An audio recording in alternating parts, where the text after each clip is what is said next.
All right. Step the powers in here.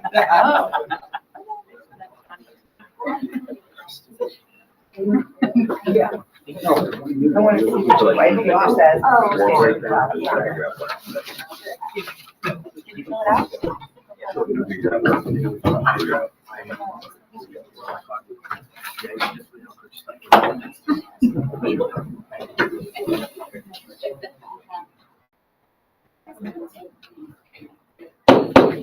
I'm going to call the board meeting to order. If you want to stand for the Pledge of Allegiance.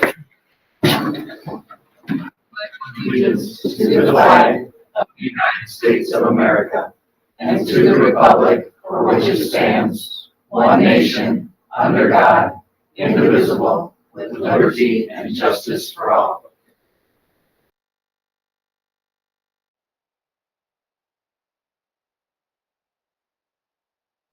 The Elkhart Promise.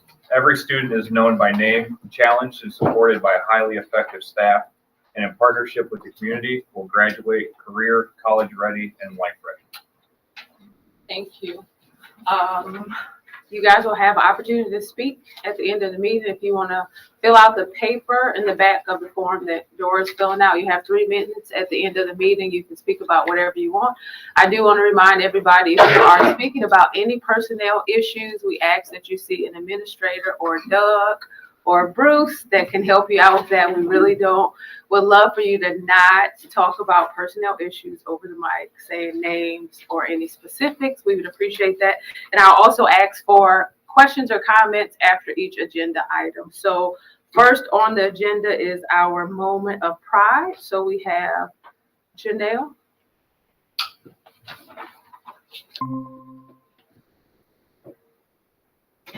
Hi, I'm Janelle Barca. I'm a junior at Elkhart High School, and I'm involved in Elkhart cheerleading, gymnastics, SSAC, LSAC, student government, and Move to Stand. Anything else? First, I want to talk about Chess Club. Chess Club is one of the many clubs at Elkhart High School. This weekend, we're actually hosting the Elkhart Community Schools Chess Tournament, and it will be at the ETI building at 9 p.m. It is for all grades, K through 12, and is open to all Elkhart students. This last week, we had the blood drive that we usually have every year. This is a service project for our National Honor Society students. Last year, I actually helped out. Yeah. And I think it's a really important event for our school, and I'm glad that we do it every year. We also had the canned food drive, and this was part of JROTC, and they ended up collecting 2,200 pounds of food to be donated. It was really nice. Yep. Any questions? That it? Yep. Well, Thank you. Yes. Thank you very much. Great job.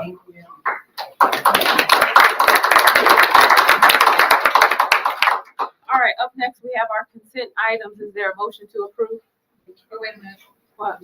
There's another one. Oh, sorry. I thought they were all together.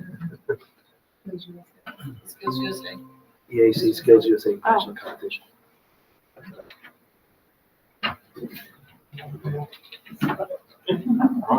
Oh, we got a whole group of people. Good evening. These are our instructors that had competitors. I'll allow them to introduce themselves and talk a little bit about Skills USA. I guess I'm going. So Skills USA is a career technical student organization that promotes career technical education to help students build skills for entering the workforce through events and competitions. Students compete in their programs at the local, regional, state, and national levels and can win scholarship money, for further education and tools for their career. Last April, we had 78 students represent 16 different programs in 25 different competitions at the Indiana State Leadership and Skills Conference. We had 13 gold medal winners. We had 9 silver medal winners and 11 bronze medal winners. We had 12 gold medal winners compete in the Skills USA National Leadership and Skills Conference in Atlanta, Georgia this past June.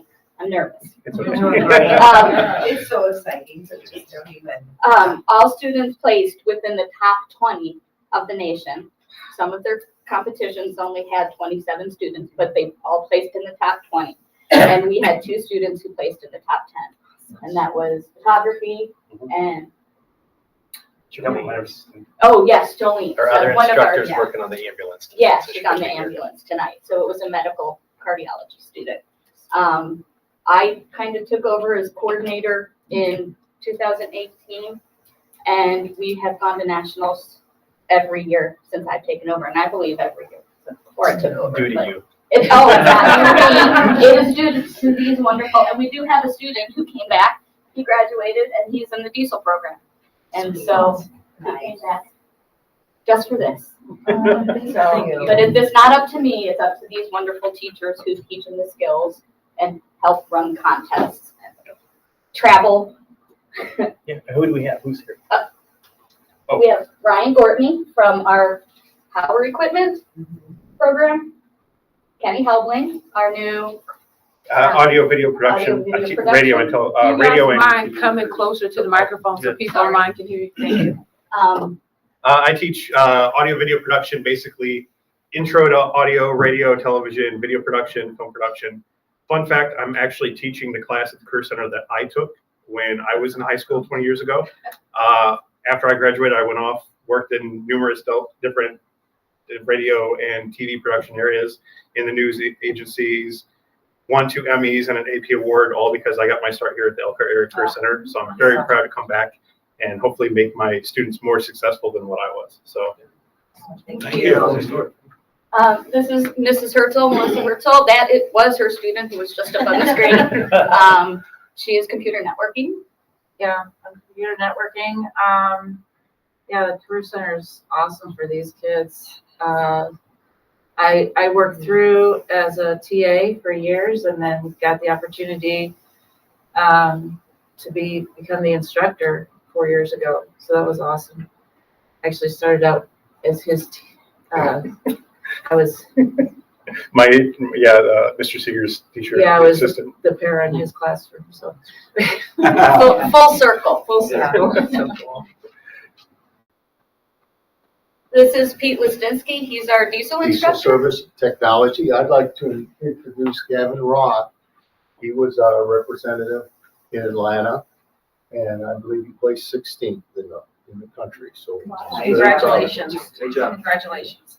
And he did participate both years he was at the Career Center, correct? Correct. Yeah, so. Did you go to nationals last year too? No. No, okay.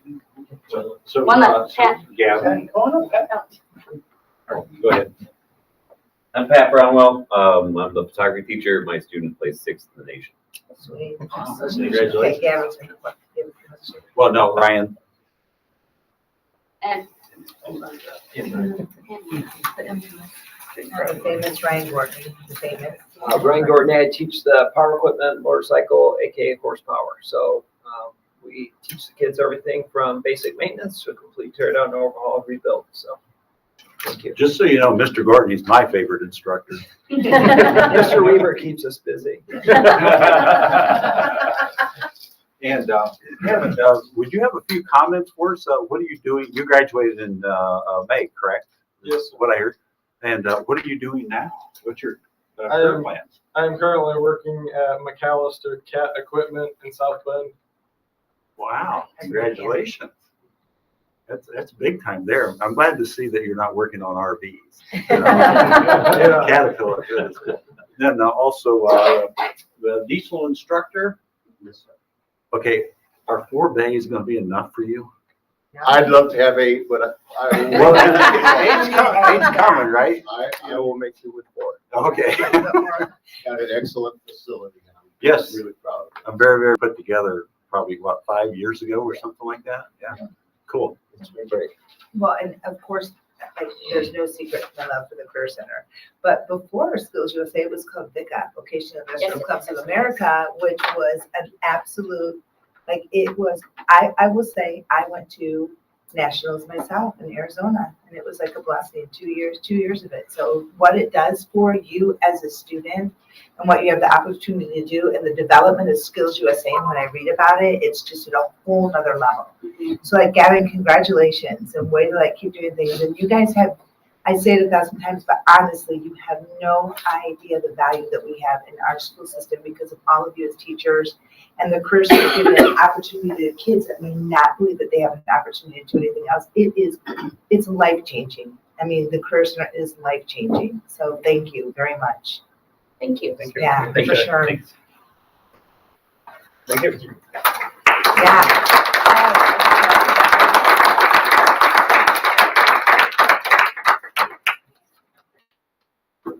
Now we have consent items. Is there a motion to approve? So moved. Is there a second? Second. Is there any discussion, Kelly? Well, sure, we have a donation approval. We have $1,000 that will be given to the, right here. Yeah, right month, wait, hold us. Yeah, that's right. Is that the right month? Okay. For the athletic department to be used for the wellness center from Kevin Siegner, is he from the wellness center?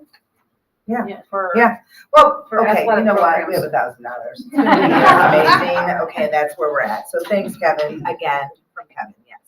That's it? Is there any other discussion from the board? Is there any questions or comments from the audience? All in favor?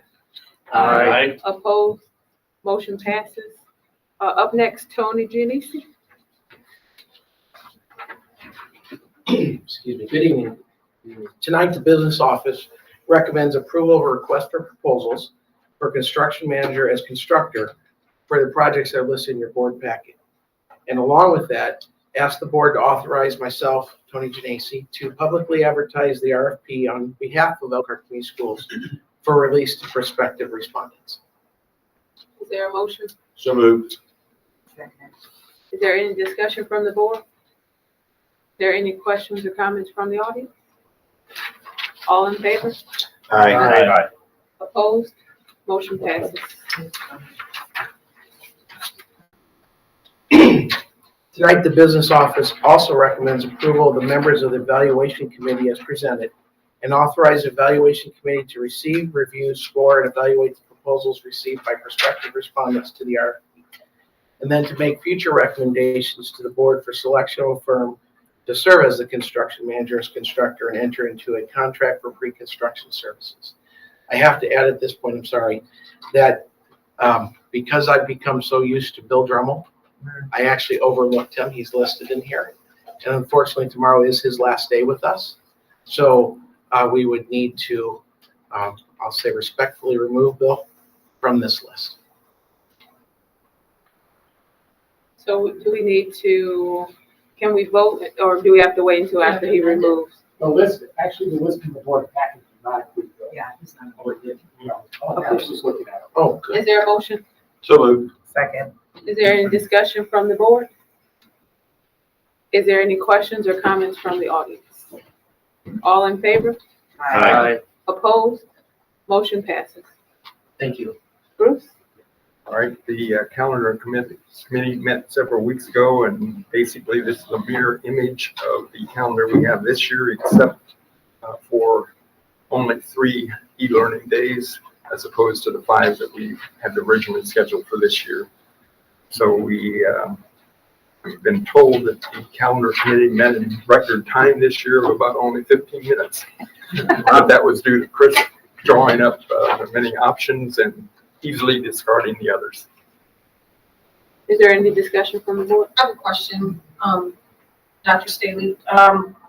In the past, we've petitioned the consortium for the early or late arrivals. Are we still going to do that in lieu of having less e-learning days and Yes. keep that going? We're still going to continue those, yes. Okay. And then my last question is, has always been talk in the past, by some of having the first day back from winter break be a teacher or staff only day, to give them a chance to come back in and kind of get organized beforehand. Was that discussed at all? No one brought that up. Okay. Is there any other discussion from the board? Is there any questions or comments from the audience? Okay, next agenda item. Next agenda item is a dual credit class for Elkhart Community Schools. And as you can see, this is a class on Indiana American government, and it's dual credit. So I think it's a good opportunity for our students. Is there any discussion by the board? Any questions or comments from the audience? It's not really just dual credit. Can you come up to the microphone? Sorry. It's IU. Yeah, it's IU. It's not dual credit through Ivy Tech. It's an ACP class through IU. So, I mean, so it's more than just like a regular dual credit class, because if you follow the IU curriculum instead of just doing your own. Yes. Quick question, Linda. So how do kids know which one they should take? If they should take ACP or ACP is geared towards like a higher GPA. Like we look at like a 3.8 and above to get into ACP, or it's just a student that we feel could be challenged by the ACP. Most of the ACP kids are not in the early college program. They are just like honors kids or things like that. And that's how that will work. Okay. So, okay. Thank you. Yeah. Any other questions or comments from the audience? If that's an IU-based credit course, does it use an IU curriculum? Yes, in the it does. instruction? Yes. Okay, thank you. Oh, yeah, it does. I have to go to like a 3 or 4 day training at IU this summer and do that. And I will be connected. Connect is not the right word. There will be an IU professor that I will get all the materials from. And so I follow their curriculum while I do that. So that's what makes it different than dual credit, because dual credit through Ivy Tech, I can still kind of do my own thing. And as long as I follow like the standards and Ivy Tech guidelines, but IU, it's specifically the IU curriculum that I'm teaching in my classroom. Very good, thank you. Yeah. My question is, so is it going to replace the dual credit with Ivy Tech, or are we still going to? No, we'll still have it. I'm your only dual credit certified government teacher in the whole district. So yeah, I'll still be teaching that as well, because there will be some kids that won't reach the threshold of like the 3.7, 3.8 to get into ACP. So we'll still have dual credit available for them. That's important. So. Yeah. Very important. Thank you so much for teaching this. Any other discussion? Okay, next agenda item, Doug Thorne. Yes, this evening, the administration is requesting board acceptance of a conflict of interest disclosure from last week's Rutherford Woods, who is the Assistant Director of Human Resources. Several of her family members actually work for the district in other positions, and as such could have some impact over there. Not likely to happen, but we always feel it's important to make those disclosures. So we're seeking your approval of that, your acceptance of that conflict of interest disclosure.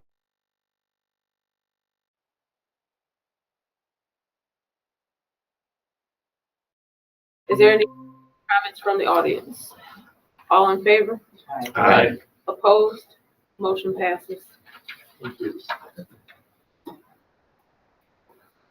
Next, in the area of board policy, we have lots of employee compensation plans that we're seeking your approval of this evening.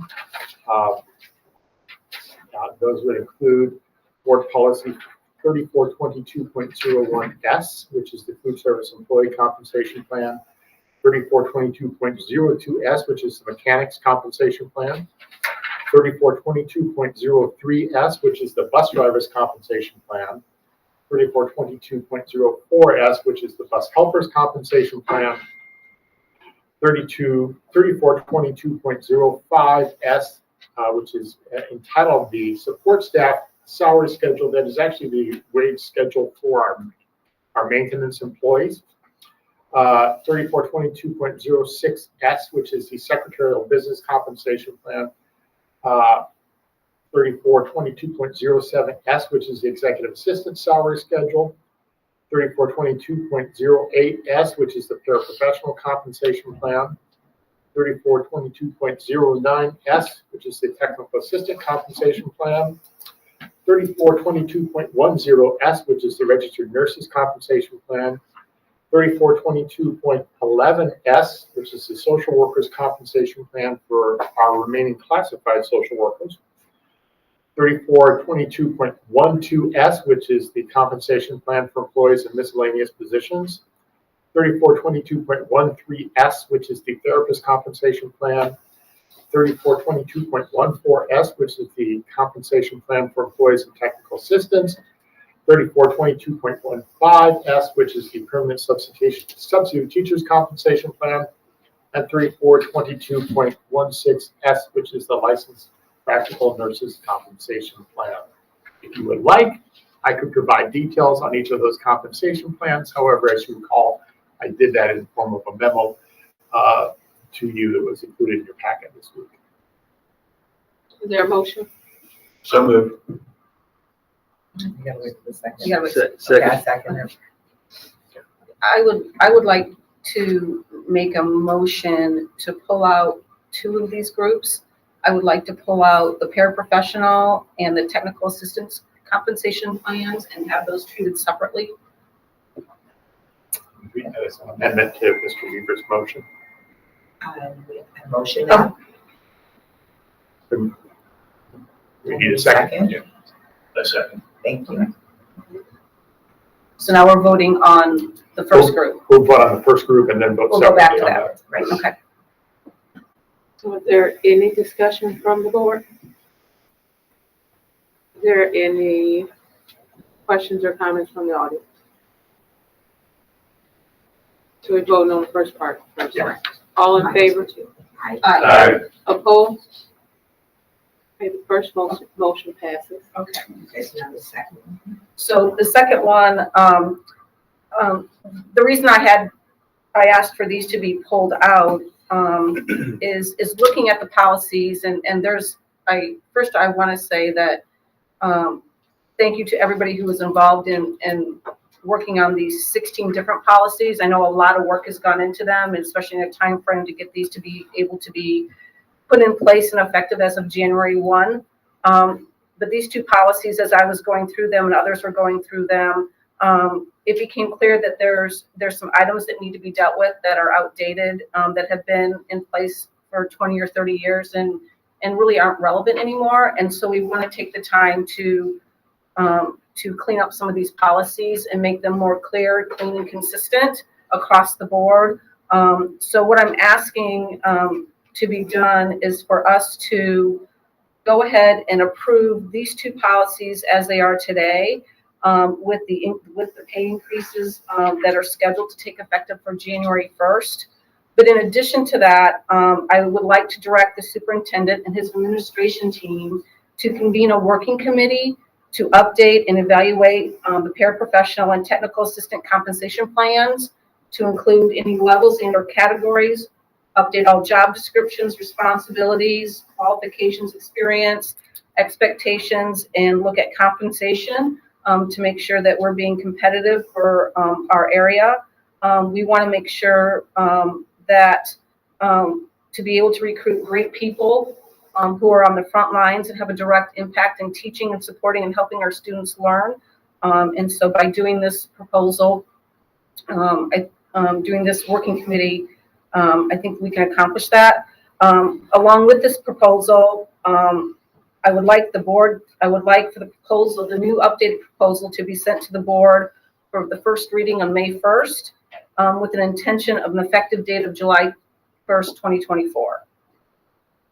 And I think it's important that this work is collaborative in nature, is consistent, and is done in a very thoughtful fashion, and so that we can make sure everything is aligned and ready to go for the start of the next year.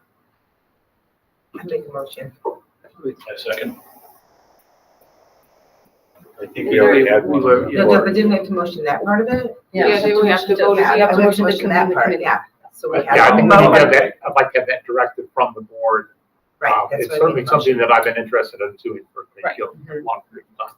So do we need to vote again? Yes, So yes.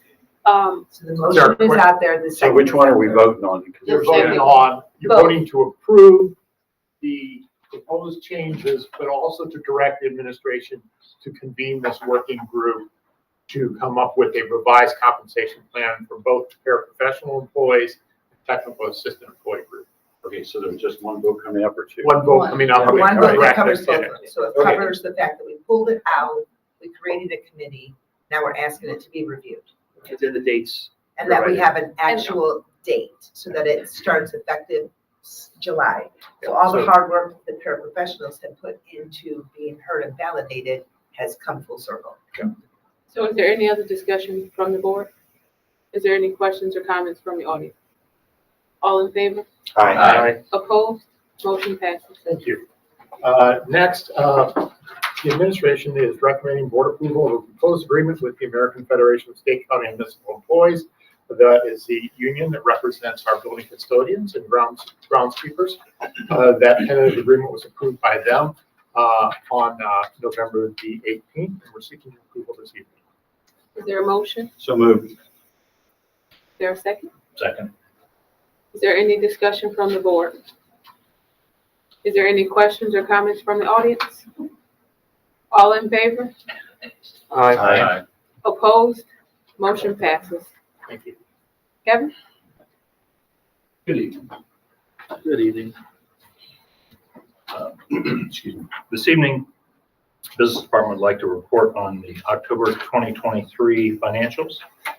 Our cash balance at the end of October was $33,205,374.74. That's continues to be an improvement over the same time frame last year. A big piece of that is last year at this time we had turnover in the business department. Valerie departed. Jennifer came a couple months after Valerie left, and so we had a large SR2 amount that was sitting in the red that we hadn't received reimbursement. It was about $1.8 million. So that's playing into the positive financial results. But overall, we're tracking well as expected. So that concludes my comments on the financials. Are there any questions? No? Okay. And then my other item this evening is the insurance plan results. As you recall, last month when we reported on September was a particularly heavy month, much heavier than the prior September. October flipped the other way. We were a couple $100,000 ahead of last year. And so, as you can see, claim cost in total through 10 months is up about $120,000 from the prior year. So enrollment, you can see in October it was 1,018. We're at the end of our open enrollment for 2024. We're down to around 40 people that are on our current plan that haven't enrolled that we're trying to track down. So we're doing pretty good in that regard. So that concludes my comments on insurance. Are there any questions? There are. Are there any large claims that we're chasing to get paid before the end of the year to preserve the stop loss? We still have an issue with UMR that a claim from the end of 2021 when they were still our carrier with the University of Michigan. We continue to press that. I don't understand the delay on their end. I've provided assurance that we will reimburse them for the claim. We just need them to pay the claim so that our employee can sleep at night. I mean, it's a big number. So the claim has been, it's been sent in and they just are not processing it. They went through the adjudication process, but then they're working through their layer of approvals through that organization. So that's where we're at. Okay. Thank you. Mm-hmm. Is there any other discussion from the board? Is there any questions or comments from the audience? Thank you, Kevin. Thank you. Doug, you're back so soon. I'm back. I missed you all. This evening, the administration is seeking approval of Board Policy 3421.01A, which is the professional staff contract and compensation plan for district administrators. Is there a motion to approve? So moved. Is there a second?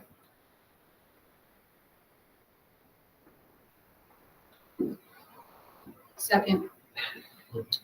Is there any discussion from the board? Is there any questions or comments from the audience? All in favor? Aye. Opposed? Motion passes. Is there any request to speak? One.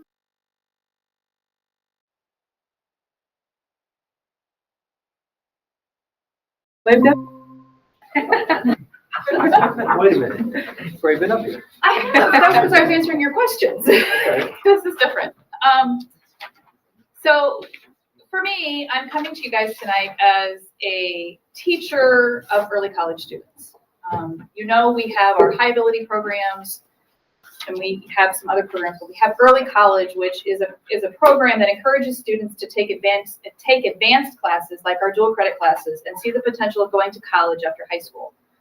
Many of these students would not attempt dual credit classes or earn the Indiana College Core or even an associate's degree without the support of our early college program.